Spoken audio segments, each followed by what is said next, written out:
electricity bill of a certain establishment is partly fixed, partly varies as the number of units of electricity consumed. என்ன சொல்றாங்க, ஒரு certain establishment, ஒரு இன்ஸ்டிடியூட்னு வச்சுக்கோங்களேன். அந்த இன்ஸ்டிடியூட்ல வந்து எலக்ட்ரிசிட்டி பில் வருது. அதில் எப்படி சொல்லுவாங்க, முதல்ல ஃபிக்ஸ்ட் அமௌண்ட் வச்சுக்குவாங்க. இப்போ மந்த்லி அல்லது 2 months ஒன்ஸ் பண்ணுறாங்க இல்லையா, ஃபிக்ஸ்ட் அமௌண்ட், மினிமம் அமௌண்ட் இவ்வளவு ஃபிக்ஸ் பண்ணிக்குவாங்க. ப்ளஸ் அதுக்கு மேலே ஒவ்வொரு யூனிட்டுக்கு எவ்வளவு அப்படின்னு சொல்லுவாங்க. அந்த மாதிரி தான் வந்து number of units electricity consumed. When a certain month 540 units வந்து ஒரு மாதம் வந்து 540 யூனிட் கன்சியூம் பண்ணுறோம். அதனால் பில்லு எவ்வளவு இருக்கு, 1800 ரூபாய் இருக்கு. அப்போ என்ன மீனிங், 540 யூனிட்ஸ் என்னது, fixed amount plus units amount. 540 units into something, ஒரு யூனிட்டுக்கு எவ்வளோ வரும்னு தெரியும் இல்லையா, இப்போ அமௌண்ட் இது ரெண்டையும் ஆட் பண்ணால் 1800. In another month 620 units are consumed 2040. அப்போ 620 யூனிட் பண்ணியிருக்காங்க, 620 யூனிட்ஸ். அப்போ fixed amount plus 620 units amount ரெண்டையும் ஆட் பண்ணால் 2040. அப்படின்னா இன் yet another month, இன்னொரு மாசம் 500 units are consumed, the bill for that month would be 500 unit வந்து கன்சியூம் பண்ண இன்னொரு மாசத்துல அதுக்கு எவ்வளவு பில்லு வரும் அப்படின்னு கேட்டிருக்காங்க. இது ஒரு இம்பார்ட்டன்ட் சம்ஸ். பார்க்கறதுக்கு தான் பெரிய சம்மா இருக்கும், ஆனா சொல்யூஷன் ரொம்ப சிம்பிள் சொல்யூஷன் தான். நான் நார்மல் மெத்தட் போடுறேன். நார்மல் மெத்தட் என்ன, fixed amount and units amount. அப்ப லெட் ஃபிக்ஸ்டு அமௌண்ட் வந்து fixed amount be rupees x னு வச்சுக்கோ, fixed amount. And amount per unit, amount per unit be rupees y னு வச்சுக்கோ. அப்போ ஃபிக்ஸ்டு அமௌண்ட் x பிளஸ் இங்க எவ்வளவு unit, 540 units plus per unit எவ்வளவு ரூபா, y ஈக்குவல் டு தான் எவ்வளவு, 1800. இந்த இது ஈக்குவேஷன் நம்பர் 1 னு வச்சுக்கோ. அடுத்து 620 units are consumed, bill is 2040. அதே மாதிரி fixed amount plus 620 units y equal to 2040. இது ஈக்குவேஷன் நம்பர் 2 னு வச்சுக்கோங்க. 1 2 சால்வ் பண்ண போறோம்.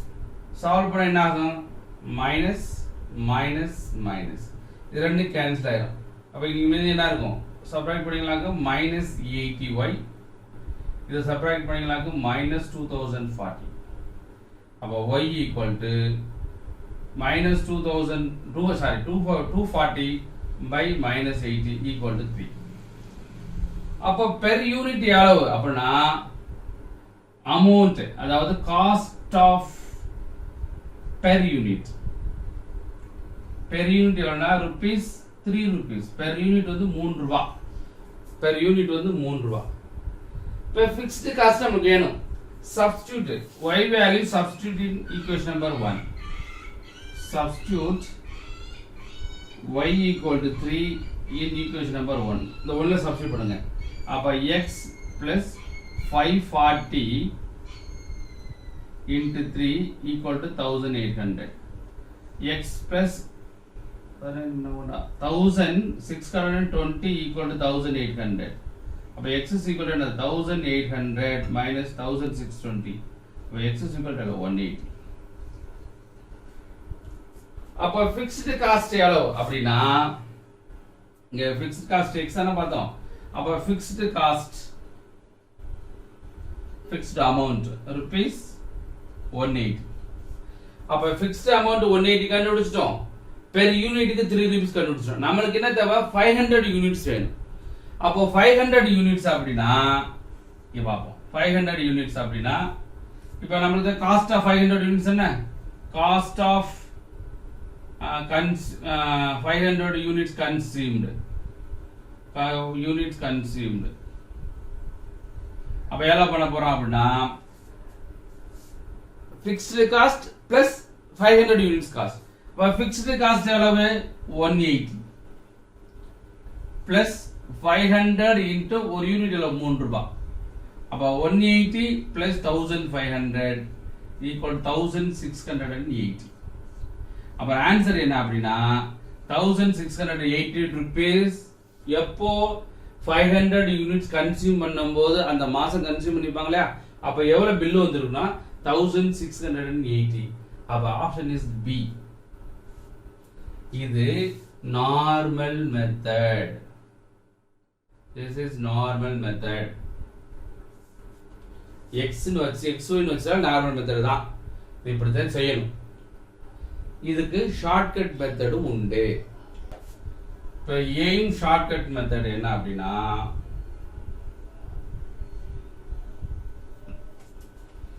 இங்க பாருங்க 5 யூனிட்ஸ்க்கு 540 யூனிட்ஸ்க்கு வந்து 1800 620 யூனிட்ஸ்க்கு வந்து 2040 இதோட டிஃபரன்ஸ் என்ன 80 யூனிட்ஸ் இது டிஃபரன்ஸ் என்ன 240 யூனிட்ஸ் 240 rupees அப்புறம் 1 யூனிட்டுக்கு என்ன வந்திருக்கும் அப்படின்னா 240 by 8 80 equal to 3 rupees.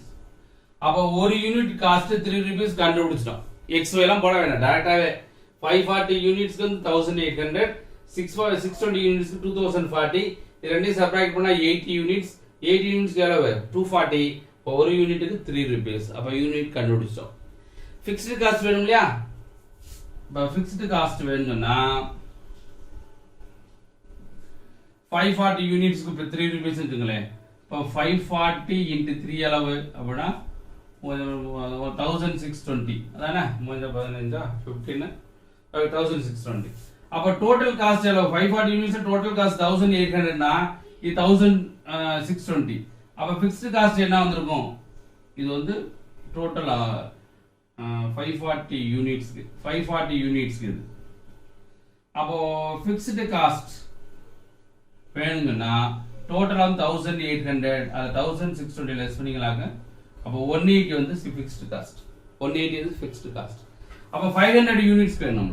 அப்போ 500 யூனிட்ஸ் வேணும்னா கன்சியூம்டு அப்போ ஃபிக்ஸ்டு காஸ்ட் plus 500 into 3 அப்போ 180 plus 1500 1680. The answer is nice. இது ஷார்ட்கட் மெத்தட். புரிஞ்சுதா? உட்கார்ந்து நம்ம XY எடுத்துட்டாலே நமக்கு டைம் ஆகும். புரிஞ்சுதா? இன் எக்ஸாம் அப்படின்னா இதெல்லாம் தேவை கிடையாது, இந்த ஸ்டெப்ஸே தேவை கிடையாது. இன் எக்ஸாம் பார்ப்போமே இதே இதுல இன் எக்ஸாம் என்ன அப்படின்னு பார்க்க போறோம். aim shortcut method in exam hall டைரக்டா பார்க்க போறோம். அது எழுத மாட்டேன் அவ்வளவுதான். 540 620 80 யூனிட்ஸ் ரெண்டுக்கு டிஃபரன்ஸ் 240. அப்ப ஒரு யூனிட்டுக்கு வந்து 3 rupees. That's all. அப்போ இதெல்லாம் லெஸ் பண்ணீங்கன்னா 540 into 3 என்ன வரும் 5 into 3 1500 4 into 3 120 1620 1620 லெஸ் பண்ணீங்கனாக்க ஃபிக்ஸ்டு காஸ்ட் 180. That's all. அப்ப 500 யூனிட்ஸ்க்கு 500 யூனிட்ஸ் என்ன வரும் 500 into 3 plus fixed cost 180. அப்ப 1500 plus 180 1680. The answer is this. இது எக்ஸாம்ல எழுதக்கூடியது, exam point of view. Sometimes இது இந்த ஸ்டெப் கூட தேவை கிடையாது, டைரக்டாவே யூனிட் 1 3 rupees எழுதிக்கலாம். இது எக்ஸாம்ல நீ எழுதக்கூடிய மினிமம் ஸ்டெப்ஸ். புரிஞ்சுதா? நார்மல் மெத்தட் பார்த்தோம், எய்ம் ஷார்ட்கட் மெத்தட் பார்த்தோம், எய்ம் ஷார்ட்கட் மெத்தட் இன் எக்ஸாம் என்னன்னு பார்த்தோம். இப்படித்தான் நீ எக்ஸாம் பாயிண்ட் ஆஃப் வியூ தெரிஞ்சுக்கணும். பட் எழுதும் போது நீங்க அப்படிதான் எழுதி வச்சுக்கணும். புதுசா படிக்கிறீங்க இல்லையா, புதுசா படித்தா நீங்க அந்த மாதிரி எழுதி படிச்சு நல்லா ஞாபகம் வச்சுக்கிட்டு அந்த ஸ்டெப்ஸ் எழுதும் போது இந்த மாதிரி நீங்க ட்ரை பண்ணி பார்க்கணும்.